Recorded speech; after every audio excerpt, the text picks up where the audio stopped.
Welcome to the current federal tax developments for the week of September the 24th, 2018. Current federal tax developments are brought to you this week by Kaplan Professional Education and by your state Society of CPAs. This week, we're going to look at 4 different issues that came up this week. We're going to take a look at a tax court case where a taxpayer was attempting to prove reasonable reliance on indirect legal advice. That's kind of an interesting problem. We have an updated safe harbor explanation for plan distributions from qualified retirement plans were issued by the IRS this week. The IRS announced, after a lot of complaints about the complexity and issues with privacy, about the new W-4, they're going to go with the brand new format in 2020. They're going to just revise the 2018 format for 2019. That was announced this week. And we'll also discuss the relief that was announced for the victims of Hurricane Florence, filing relief very similar to what we saw a year ago with the hurricane relief that came down. We're going to see that very similar this year. So to get ourselves moving, let's start first with this case that we talked about reasonable basis. Do you have a reasonable basis for reliance on a taxpayer or on a tax professional in a case where you are getting advice indirectly? This particular case was the case of Beller Woods LLC versus Commissioner. Tax Court Memorandum Decision 2018-159. It was issued on September the 20th. And what this decision did was it took a look at a question involving a conservation easement. We have a taxpayer here, in this case a partnership, that was attempting to claim a contribution for a conservation easement. For those of you not aware, that's one that's been of a lot of interest to the IRS here recently. We've had a lot of cases on conservation easements. This particular case, though, was tied up by one particular issue that kept us from having to worry about whether they properly valued the easement or any of the other issues. That was the taxpayer had failed to follow all of the requirements for claiming a deduction for a non-cash contribution. In this case, the taxpayer had omitted the basis information from Form 8283. Remember, on that form, when you make a non-cash contribution, you're required to provide information on basis as part of the, in this case, for a qualified appraisal, because it was a value of over $5,000. You're required to submit that information. The taxpayer left that off the return. Now, of course, the IRS said, wait, the regs say you have to use this. And, it has to be there. And if you don't, you lose the deduction. Well, the taxpayer said, no, because we'd done this. We'd worked with a consultant. And this consultant, Forever Forest, had helped us structure this deal. And when we went back to them and said, okay, how do we report this on our tax return? Well, what Forever Forest gave them or came up with was they cited information about a memo they had received from an attorney. And this a memo, though, they'd received earlier, a few years earlier. And it had told them that, reviewed its instructions to Form 8283 and had concluded that it should not be necessary to include basis information if you attach an explanation to Form 8283, providing a reasonable cause for why it is not included. The memo went on to state that a reasonable cause for not including basis information should be the base of the property is not taken into consideration when computing the amount of the deduction. A couple of things to point out here that are important about this. Number one, we'll talk about this. The court will eventually hold that this is wrong. But secondly, realize this was advice given by an attorney to an entity who was involved in structuring and potentially, we might even say, promoting these structures. And now the taxpayer went to them. They said you could leave this off. Now the taxpayer is in trouble because regulations say you have to include it. And so the taxpayer said, no. First thing is, look, as the attorney said, this is irrelevant. You don't need it because the deduction is based on the fair value.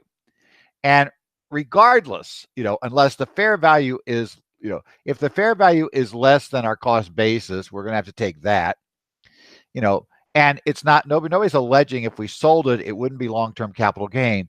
So really the basis is irrelevant.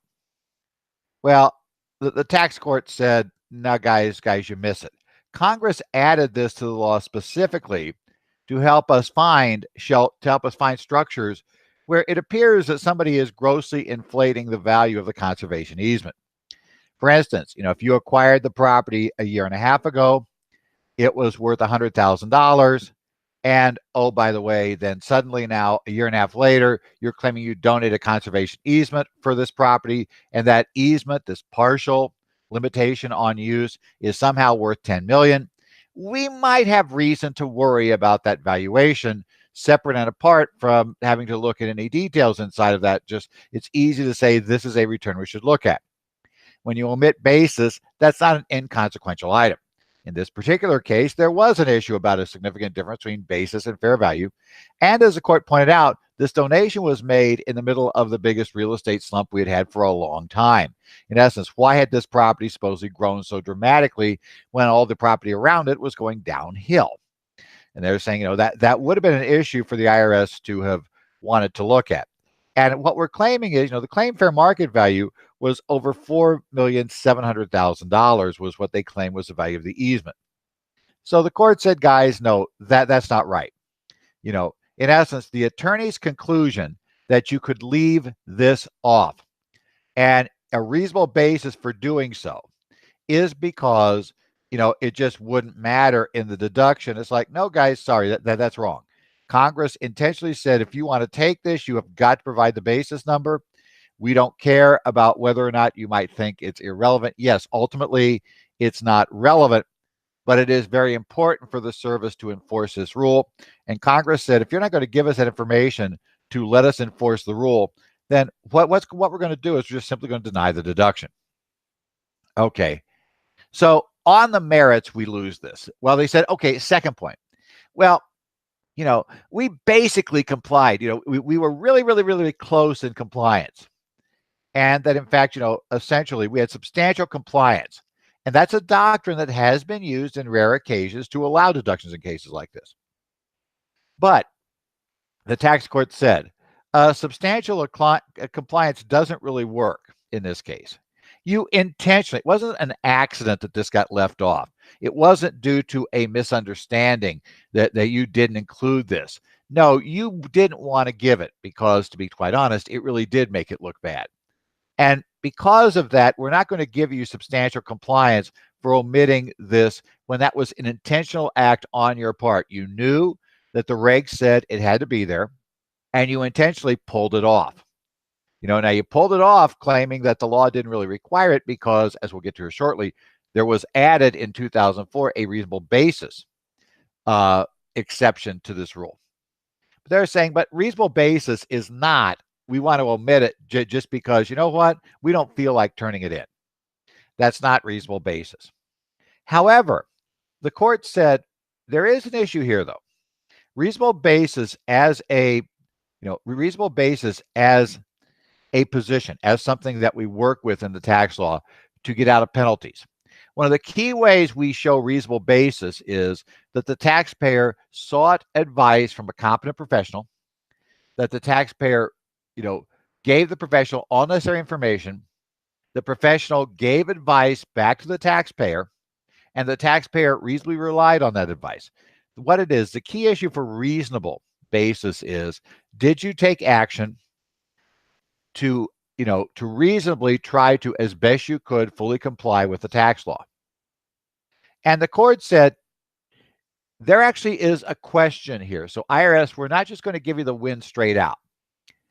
Because of reasonable basis rule, we're going to consider it. Now, there are a lot of potential problems with the taxpayer winning on reasonable basis here. The court says, look, we got to know all the following things, to figure out if we have reasonable cause. Was the consultant a tax professional? And even better, were they a competent and independent advisor unburdened with a conflict of interest? Now, that will be probably a bigger problem with Forever Forest if Forever Forest was only going to be paid if this deal went through. Or if there was a provision there that said if the taxpayer does not get the deduction, that Forever Forest is going to refund the fees.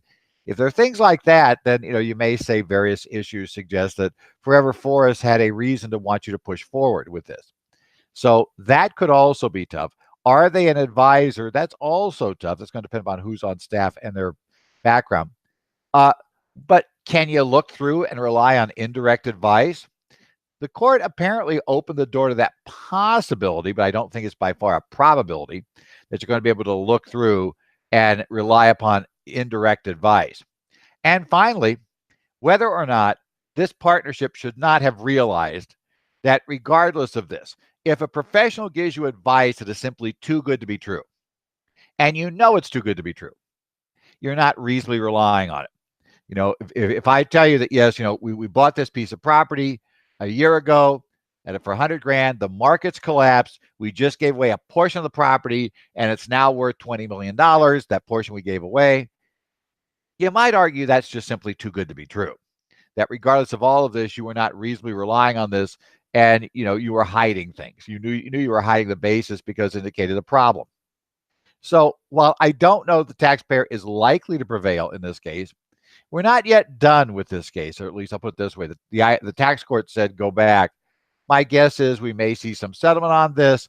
The catch is going to be whether Bel-Air Woods really believes they can carry this reasonable basis on the terms the tax court has given them. I think it's going to be an uphill fight, but hey, if they win, that indirect advice one could be interesting for some situations. So, see if a Bel-Air Woods 2 shows back up in our discussion somewhere in the future. Next up, we have the IRS in Notice 2018-74. On September 19th of 2018, they issued in Notice 2018-74, they issued updated safe harbor explanations for qualified retirement plans. These are the documents that a plan sponsor is to give to a recipient of a distribution eligible for a rollover that explains to them the options for dealing with this distribution, including the options for rolling it over.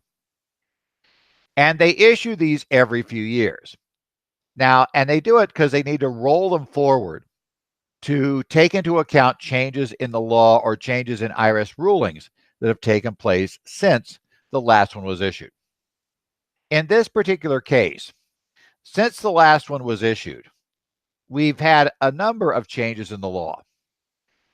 Number one, under the Tax Cuts and Jobs Act, if the person receives a distribution from the retirement plan, and that distribution from the retirement plan is offset to repay a loan they had borrowed from the 401k, so we took $25,000 out of their distribution to repay their loan.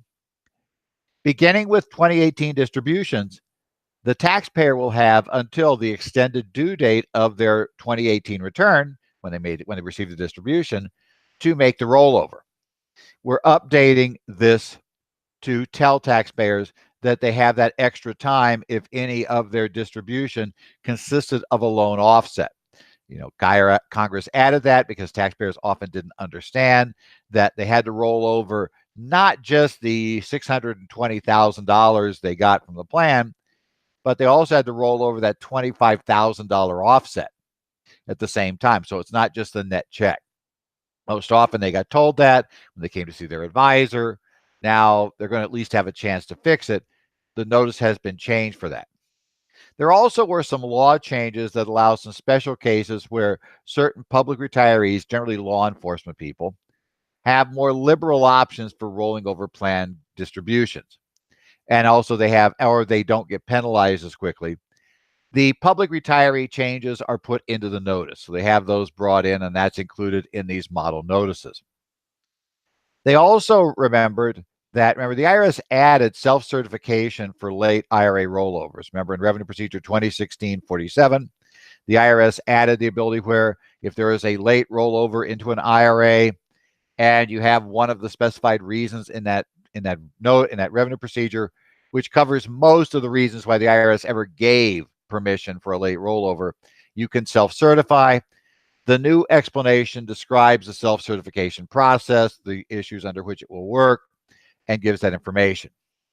If you are a plan administrator, if you are administering a plan, and it means if you're a TPA, or if you're one of those people, hate to say it, but we have clients that do this, who go out and say, well, I don't want to pay a TPA. I'll just go get a plan document from my broker, And, yeah, I know I got employees here, but I don't care. I'm going to go ahead and just run the plan.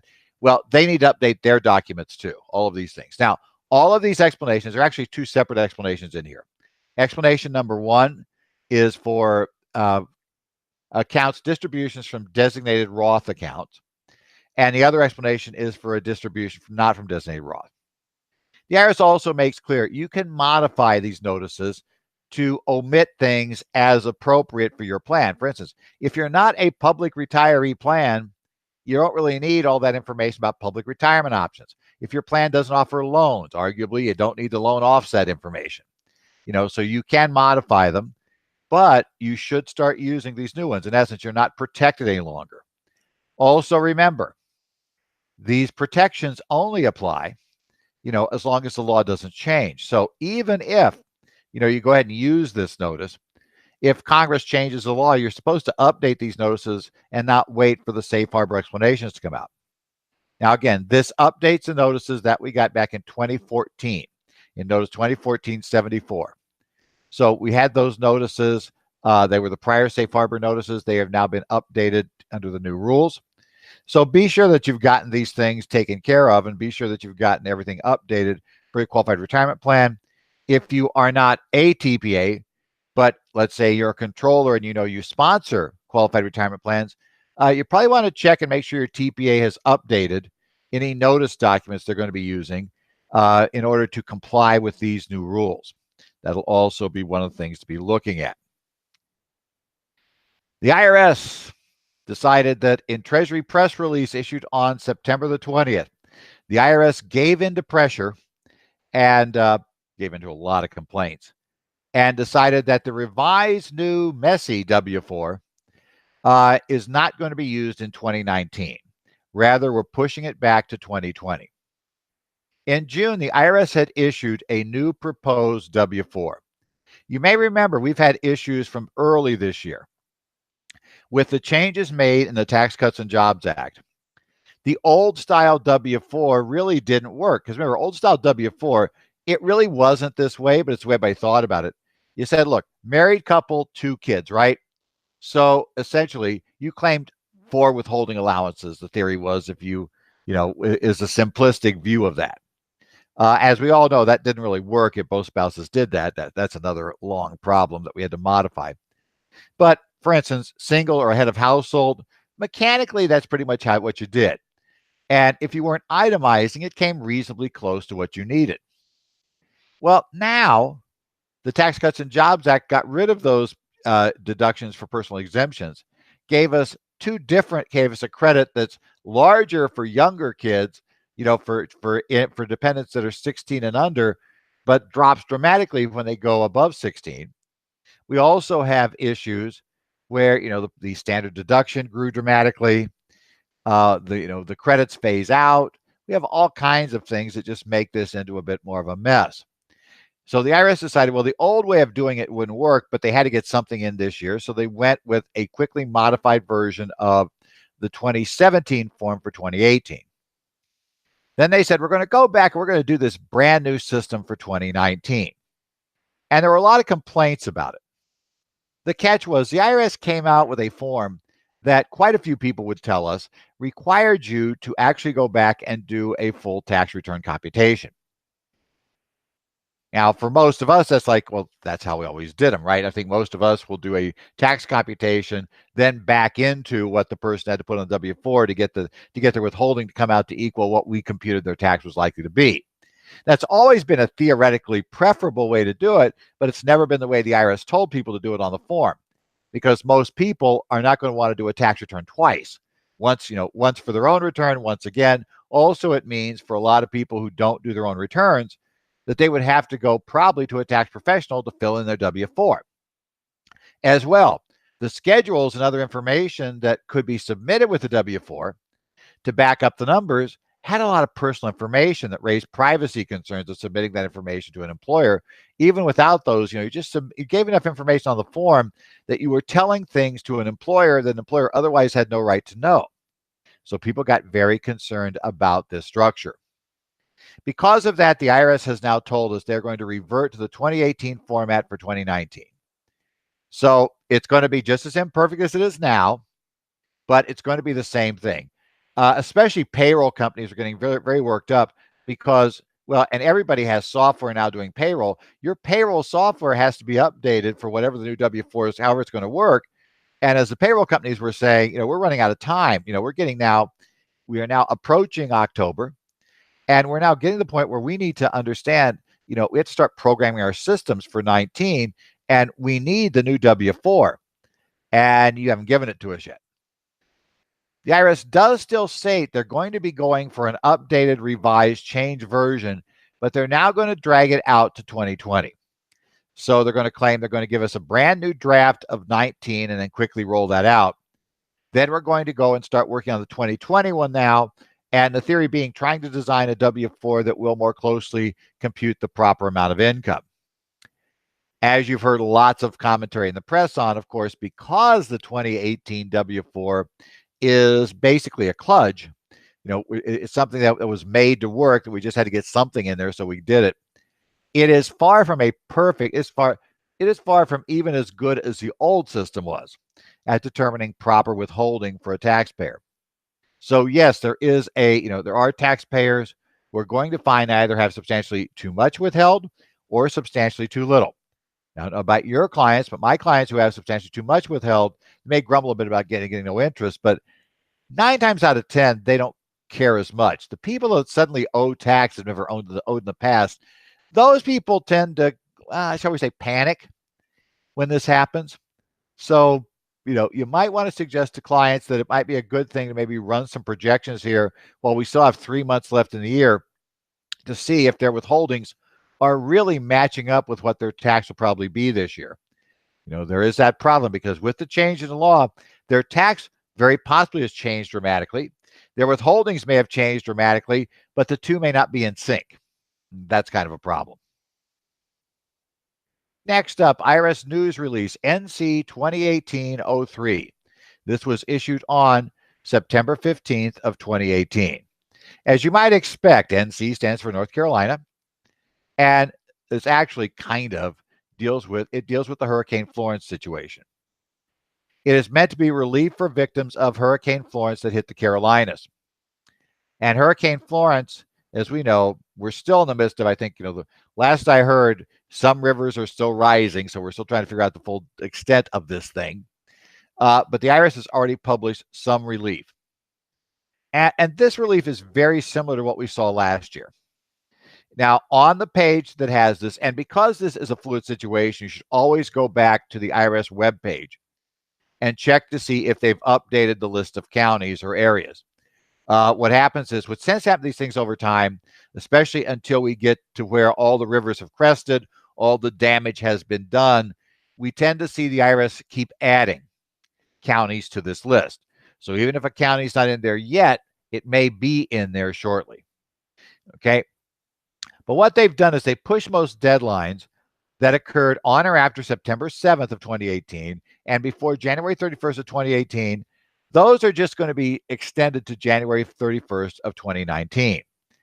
So that means things like the third quarter 941, that's just going to be pushed to January 31st. That also means things like trust returns for those in the covered areas will be pushed. Now, it covers taxpayers in those areas or who have businesses or records in those areas, okay? So you have to realize who's covered, okay?